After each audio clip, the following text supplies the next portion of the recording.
जी नमस्कार, स्वागत है आप सभी का आपके अपने चैनल गुरुजी स्टडी सर्किल में। आज हम आपको टीआरई 4 में बीपीएससी टीआरई 4 में कैसे सफल होंगे उसके सही रणनीति और स्ट्रेटजी के बारे में बताने जा रहे हैं। और मेरा सिलेक्शन इस बार बीपीएससी टीआरई 3 में हो चुका है। तो चलिए हमने कौन कौन सा बुक का स्टडी किया और फॉलो किया उसके बारे में बताने जा रहे हैं। पहला तो हमने लूसेंट, जो कि सभी स्टूडेंट के पास होता है लूसेंट का बुक। ये जो लूसेंट की बुक एक गाइड बुक है। आपको एक गाइड बुक की तरह इसको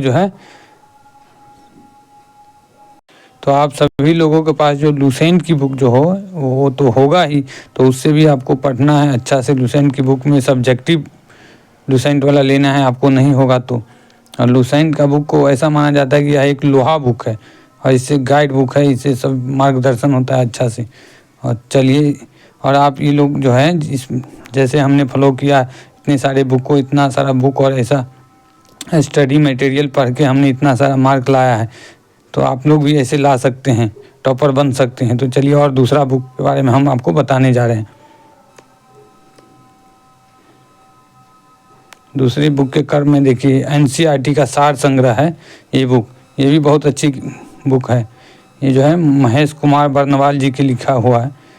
तो चलिए, और इसमें क्या क्या पढ़ने को मिलता है। तो इसमें ये मैप के थ्रू आप ये ज्योग्राफी का चैप्टर मैप के थ्रू सब पढ़ सकते हैं। इसमें देखिए जैसे कर्क रेखा के आसपास सबसे अधिक मालवा का पठार है। ये बीपीएससी टीआरई 2 में आया हुआ प्रश्न है। तो ये कर्क रेखा ये भारत के बीचों बीच खींची गई रेखा है। ऐसा ये है कर्क रेखा। तो कर्क रेखा में इधर है, देखिए इधर ये छोटा नागपुर का पठार है, इधर बुंदेलखंड का पठार है, और यहाँ से लेकर के यहाँ तक मालवा का पठार है। तो जितनी दूर में ये दोनों पठार है उतनी दूर में ये अकेला मालवा का पठार है। तो कर्क रेखा पर सबसे ज़्यादा कौन सा पठार है? मालवा का पठार है। ये भी पूछा गया प्रश्न है। और इसमें आपको बहुत पढ़ने को मिलेंगे, जैसे कि ये कोरोमंडल तट किधर है। तो कोरोमंडल तट इधर जो बंगाल की खाड़ी साइड में है। ये देखिए ये कोरोमंडल तट हो गए, इधर कोरोमंडल तट। फिर इधर मालाबार तट, ये साइड को अरब सागर के साइड को मालाबार का तट कहा जाता है। ये सब पूरे इसमें पढ़ने को मिलेगा। चलिए आगे बढ़ते हैं इसी क्रम में। इसी क्रम में आगे बढ़ते हैं। जैसे ये सभी पढ़िएगा, जहाँ जहाँ इसमें जो लगे ये सब बाद में भी इसका वीडियो लेकर आऊँगा डिटेल में। हाँ देखिए इसमें फिर दूसरा ये पॉलिटी से है। पॉलिटी में ये भी जितने हाईलाइटेड किया हुआ है और बॉक्स में है, ये सब बहुत ही महत्वपूर्ण प्रश्न है, बार बार आता रहता है। जैसे पुंछी आयोग ये टीआरई 2.0 में आया था बीपीएससी में, और ये सब आता रहता है हमेशा बार बार। तो ये दिखाने का मकसद ये है कि ये सब ये बुक एनसीईआरटी सार संग्रह बहुत ही इम्पोर्टेंट है, और ऐसे ऐसे क्वेश्चन है जो बार बार बीपीएससी में आता रहता है। और ये सब देखिए ऐसे हमने तैयारी किया था, ये दिखा रहे हैं। बाद में ये सब का वीडियो हम लाएंगे डिटेल में। चलिए और देखिए आगे, और क्या पढ़ना है और क्या छोड़ना है। समय कम है, सिलेबस ज़्यादा है, इसलिए जो मेन टॉपिक है, मेन जो परीक्षा में बार बार आता है वो पढ़ना है। ये सब नहीं पढ़ना है, ये सब नहीं पूछा जाता है। तो जहाँ जहाँ देखिए हमने कैसे कैसे शॉर्टकट में पढ़ने का अभ्यास किया। और इसमें देखिए सरदार स्वर्ण सिंह समिति 1976 42वें संविधान संशोधन से संबंधित है। तो ये ये टीआरई बीपीएससी टीआरई 3 में आया हुआ प्रश्न है। ये टीआरई 3 में आया हुआ प्रश्न है ये। और ये पिछली बार टीआरई 2 में आया था। पुंछी आयोग केंद्र राज्य संबंध से संबंधित है। और इसी प्रकार ये सब आयोग आ सकता है नेक्स्ट एग्जाम में टीआरई 4 में। तो यहाँ लाने का ये उद्देश्य है कि आप ये सब मेन वीवीआई टॉपिक है, हाईलाइट किया हुआ है, ये सब पढ़िएगा। बाकी और इससे संबंधित जैसे ये सब इसके नीचे ये सब नहीं भी पढ़ना है, कम समय में ज़्यादा क्या छोड़ना है क्या पढ़ना है, तो ये सब पढ़ेंगे और छोड़ना भी रहता है। और देखिए ये इस टॉपिक से टीआरई 3 टीआरई 2 में बहुत सारा प्रश्न आया है। इस बार भी और इससे पिछली बार भी आया हुआ था। जैसे मजहर की घोषणा कब हुई, असीरगढ़ का युद्ध, ये सब जो हाईलाइट किया हुआ है ये सब आता रहता है। पिछली बार भी ये सब आया था, इस बार ये आया था। मजहर की घोषणा कब किया, कौन, तो अकबर, ये अकबर से संबंधित है। ये सब इसी बुक का है ये सब।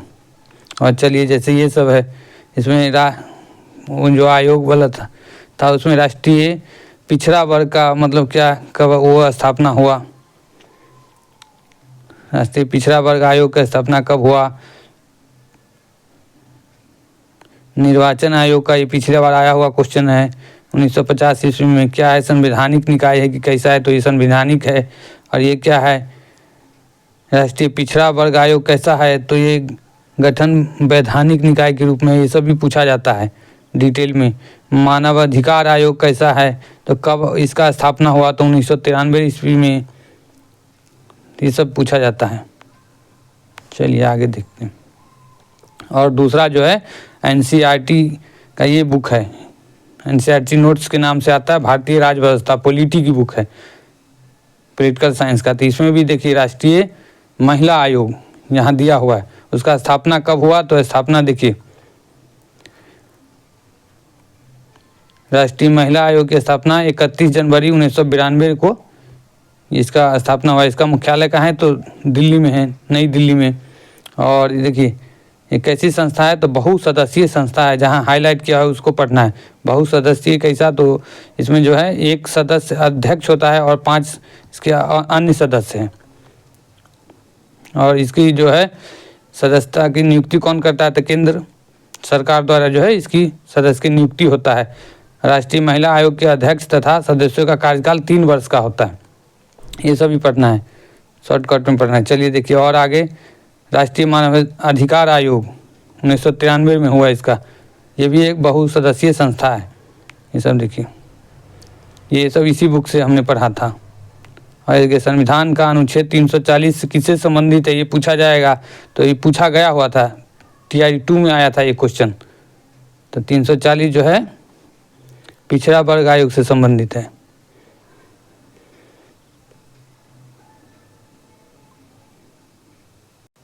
देखिए यहाँ पर है प्रथम पिछड़ा वर्ग आयोग का, तो ये जो है 1953 में काका साहब कालेकर की अध्यक्षता में हुई थी। क्या, तो प्रथम पिछड़ा वर्ग आयोग की स्थापना।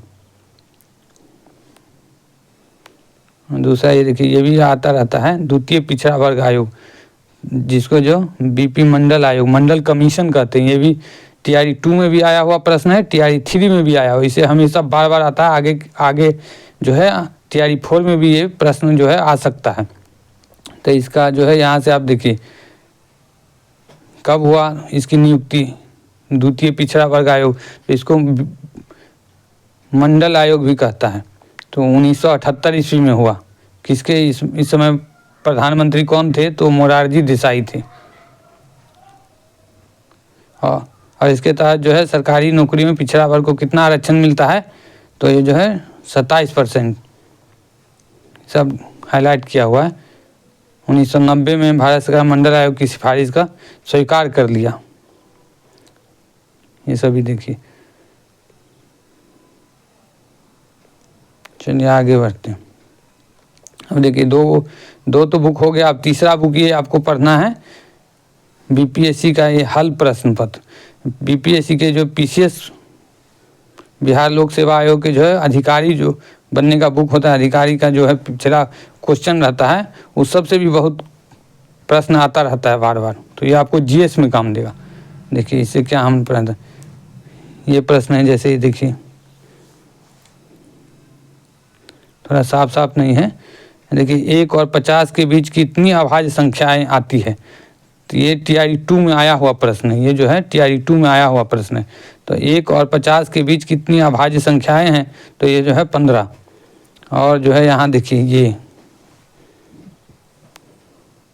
4 बहन की औसत आयु 7 वर्ष है।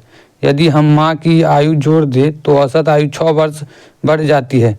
तो माँ की आयु ज्ञात कीजिए। तो माँ की आयु जो है 37 वर्ष यहाँ हुआ है, आंसर है। और ये भी TRE 2 में आया हुआ प्रश्न है। एक ही मतलब देखिए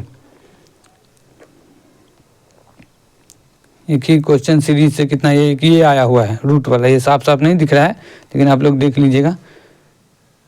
बीपीएससी का जो पुराना क्वेश्चन बैंक का बुक होगा उसमें आया हुआ प्रश्न है, उसी का TRE 2 में आया हुआ। एक सीरीज से सेट से देखिए 3-3 4-4 प्रश्न TRE 2 में आया था। तो आपको जो है इसका भी तैयारी करना है, इसको भी पढ़ना है। पिछले जो क्वेश्चन जो रहता है बीपीएससी के अधिकारी का बुक का, जो अधिकारी की परीक्षा करवाता है PCS का, उसके बुक जो GS में आपको 40 नंबर में काम देगा। देखिए भारतीय संविधान के अनुच्छेद 340 के तहत भारत के राष्ट्रपति के आदेश द्वारा प्रथम अखिल भारतीय पिछड़ी जाति आयोग का गठन कब हुआ? तो ये हुआ किस 1953 में हुआ। कब हुआ? तो 340 के अनुच्छेद 340 के तहत हुआ। ये भी TRE 2 में आया हुआ प्रश्न है, ये भी इसी क्वेश्चन बैंक से है। और दूसरा ये देखिए, और जो है ये है एक, यहाँ से हम सेट बनाया करते थे, सामाजिक विज्ञान से हम हैं तो सामाजिक विज्ञान के अंतर्गत इसे सेट बनाते थे हम मॉडल सेट के द्वारा। और इसका जो व्याख्या है वो सब व्याख्या भी अपना करते रहिएगा, जितना भी वो सेट बनाने के बाद जो है इसका डिटेल का पर ज़्यादा ध्यान दीजिएगा, डिटेल भी पढ़िएगा तब आपको। ये जो है यहाँ से हम सेट बनाया करते थे, ये रुक्मिणी प्रकाशन का है, रुक्मिणी प्रकाशन का, ये 6 से 8 9 10 दोनों के लिए। और हमारा सिलेक्शन है 9 10 में हुआ है तो सामाजिक विज्ञान के तहत। प्लेटफॉर्म कंपनी का नवीन सर है इसके डायरेक्टर। और ये देखिए इतना नंबर आप ला सकते हैं, देखिए ऐसा। तो चलिए आज के एपिसोड में बस इतना ही, फिर मिलते हैं अगले एपिसोड में। तब तक के लिए नमस्कार, जय हिंद। हमारे चैनल को सब्सक्राइब कर लीजिएगा और वीडियो को लाइक कीजिएगा और शेयर भी कर दीजिएगा, से हम और अच्छे अच्छे वीडियो लेकर आते रहेंगे।